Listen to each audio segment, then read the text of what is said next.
Hey guys, Palmerater here, and today I'm going to be bringing you a Draw My Life. We recently acquired 300,000 subscribers on this channel, 300,000 awesome, amazing people, and I wanted to reward that with a little bit of a Draw My Life video. I have never done one of these, and so if you guys know what it is, hopefully you will hold back the judgment on my artistic ability, but I think I kind of did an alright job, and yeah, let's just get right into it. I was born in the small state of Connecticut, United States of America, and I was born with a mother and a father, very loving, very fortunate, two of the best people I have yet to meet on this planet. I love them both very much. As for my baby years of my life, they're pretty standard. There was one time, however, that I did almost die as a baby. I got a really bad fever and everything, but I didn't die, so that's a good thing, and I managed to make it past infancy. When I was really little, my family moved around a lot, from condo to condo, house to house, but eventually when I was about ready to start kindergarten, my family picked a house in the end of the cul-de-sac in this little town in Connecticut, and that's pretty much where I did a lot of my growing up as a kid. By the time we had moved into this house, it was my mother, my father, myself, my younger brother who was just born, and after a little bit of time at this house, I would also have a baby sister. This house was perfect. There was right on the end of the cul-de-sac, friendly neighborhood, tons of friends that I met right away from a young age, and I really just fell in love with everything about it. At a young age, my parents always pushed me to be active, and I picked up soccer as a sport that I really all of a sudden fell in love with. And it didn't take me too long to realize that I loved being a goalie. That was my passion. That's what I lived for. I spent so much time with soccer and getting better at that. Physical activity that I took up was karate, more specifically Kempo and Tang Sudo. My parents had started me going classes around 3 years old, and I just worked my way up the ranks. And eventually I found myself at a black belt, and it was one of the best decisions I think I've ever made for myself in my entire life. As for my early soccer career, it was pretty incredible, actually. We were #1 in the state, and we would just crush any team we ever played. We actually had pros fly out to us to teach us, and we went to camps with these, and we eventually joined a Premier League where the competition could sort of match our skill level. Still not sure why we were so amazing, but for whatever reason, we just happened to have the right group of people. My elementary school years of my life are still some of my best memories. I had a great core group of friends from soccer, and school did come pretty easy to me. I was reading Harry Potter books in 2nd grade, and they told me my math skills were in the top 1% and all these things, and basically what I'm trying to say is I was a little nerd in elementary school, still wouldn't trade those years in for anything. I had an amazing time. And then came 7th grade. In the spring before 7th grade, my parents told me that we were moving. I think it's fair to say I did not take this news very well. I think it's no exaggeration to say that I thought my world was ending, that everything was plummeting to the ground on fire. By the way I reacted, you would have thought that we were moving across country. We were just moving one town over, and to me this felt just the same because I wasn't going to be able to do a lot of the things that I had fallen in love with and I had done for the first 12, 13 years of my life. For me, I saw this as no more friends that I got to play with at the end of the cul-de-sac, the same friends that I played every day after school of my life up to that point. No more soccer with the team that I literally fell in love with and went through everything with. No more karate because it was too far. I wasn't able to attend the same karate school, and everything just felt like it was falling apart. Even my schools was going to change. I wasn't going to have to be in the same classes with the people. And to me, to a 12-year-old, to a 13-year-old, this was devastating. By the time we moved, I was ready to start middle school. Not very willingly, not very excited to go to school like I had been for the last 6-7 years of my education, and now it just seemed like a chore. By the time middle school started, I totally didn't care about my grades. My grades dropped severely. While everyone was getting interested in girls and having a girlfriend, I just simply didn't have any interest whatsoever, and I made every effort to make sure I didn't make any new friends and feared that it would be replacing my old ones. I spent the vast majority of my middle school years inside my house, either playing Xbox with my old friends when I could, or watching internet videos on this new site called YouTube. I watched people like Phil DeFranco, Hutch, Shane Dawson, all from the very beginning. And that's where a lot of my middle school years were spent, laying on bed, watching these people. And before I knew it, middle school was over. And on one of the last days before school ended, this girl came up to me and she said, "Hey, I'm having a graduation party. It's going to be a pool party. There's going to be all these cool people there. Do you want to come? And naturally, I said, sure. I had really never been invited to a party in my entire middle school life, so this was exciting for me. Figured it was about time that I start trying to make some friends at this school, and I went. I didn't know it at the time, but this ended up being one of the best decisions I think I've ever made in my life. There's a quote, I don't know who it's by, but it goes something along the lines of, good things in life take time, great things happen all at once. So to help set the scene, picture this little nerdy kid that never really socialized with many people, and all of a sudden at a party where he doesn't know anyone, I was super uncomfortable, but there was this girl that I noticed, and I had kind of known that she had a crush on me, and she was once again, she was a little like me. She seemed a little nerdy, she was shy, and so we kind of hit it off at this party. And I had known her from a few classes she had had with me throughout middle school. She was the annoying girl that would always babble during class with her friends and giggle. But I got to see a different side of her at this party, and through lots of peer pressure from her friends and convincing, and even being bribed by a pack of gum, actually, I ended up asking this girl out, and she said yes. Did I mention that this girl's name was Olivia? That summer we spent a lot of time together, and before we knew it, we were in high school. It was crazy. The scary year everyone had always talked about was finally here, and we were both pretty excited about it. And it was really at that point that my life started to turn around again. I had gotten really back into soccer. I was varsity by my sophomore year. My grades started to improve. Not quite what they were in elementary school. I wasn't some savant or anything like that. I had an amazing girlfriend that no one could figure out why she was with me, and I started to put my first videos up on YouTube. To this day, I think the reason I started to have enough confidence and to put my videos out there was because of Olivia. When I first started making videos, I was just me, my computer, and a microphone, and I would just squeak into the microphone. It was awful. I would yell about random things and talk about things I thought were important, and I primarily played COD. The videos are all still up. You can check them out. They were pretty bad and cringeworthy to watch. And yeah, that's what I started with, and surprisingly the videos didn't do that well, but I didn't care. I was having fun. I had a couple fans, and my views, I watched them go up 1, 7, 9, 10. I think by the time after 2 years I'd been making videos, I think I did acquire about 1,000 subscribers, and that was a big deal to me. But looking back on it, they were never going to be successful videos because I was a squeaker and I didn't know at all what I was doing. So from my freshman year, let's fast forward about 2 years later, and this is when things started to change.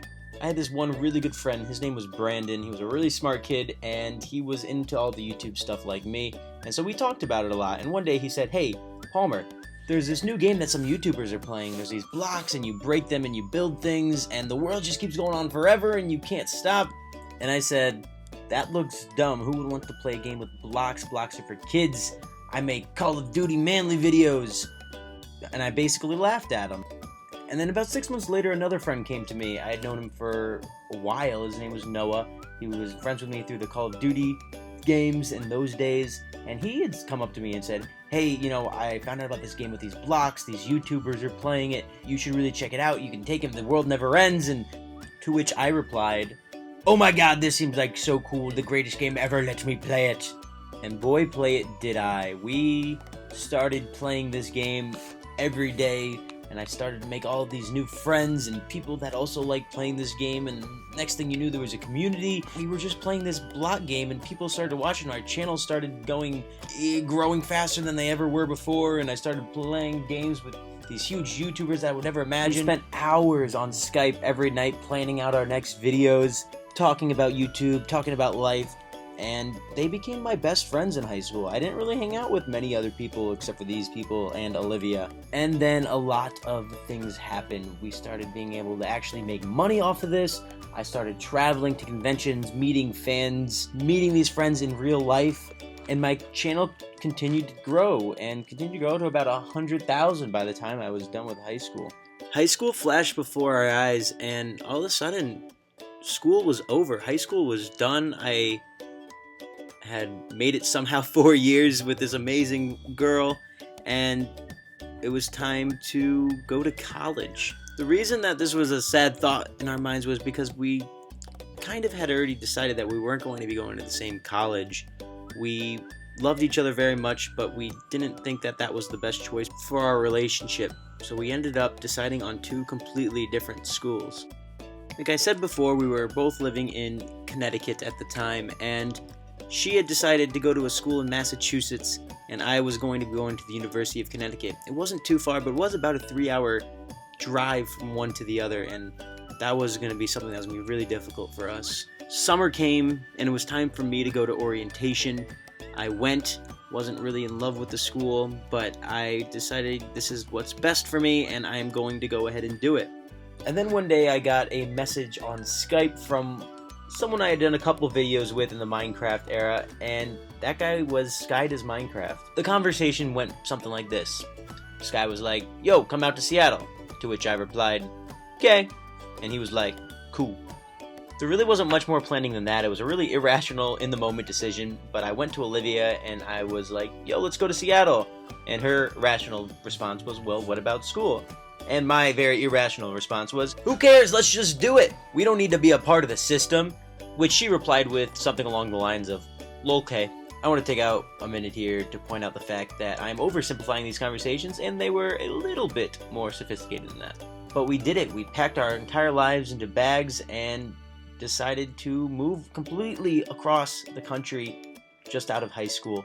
I did fly out first alone for a month. I lived with Adam, or Sky, and Olivia came in 1 month after, and that was probably one of the longest months of my life. I had a lot of fun staying at his house. We rode jet skis and played basketball and had a great time, but I just could not wait for Olivia to come out and start this adventure with me. Just before Olivia came out, I ended up moving to what we had called the gamer house at the time.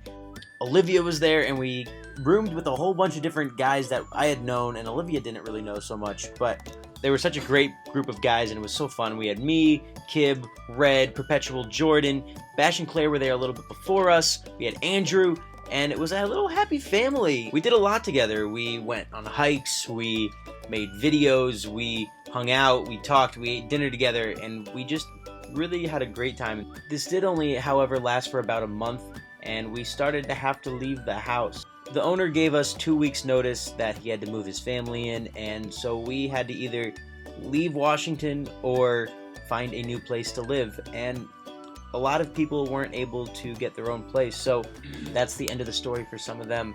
But a few of us did get to stay, along with other people that weren't living in the house that were living in the area. Me and Olivia did end up getting our own apartment, and it was a nice change because it was something that we got to call our own. Even though we didn't live in the same house, there was still a big family in Washington that we had. Just people doing the same thing as us that we were still working together with, hanging out with, going out to dinner, and it was still the best year of our life. And at that point, everything was doing really well. I had taken over my friend's Minecraft server, which was successful. I started my own website design company. YouTube was doing awesome. Olivia even had herself close to a full-time job working at Abercrombie, and she had an amazing time there. But life is not complete without its ups and downs. As time went on, things just started to kind of fall apart, for lack of a better term.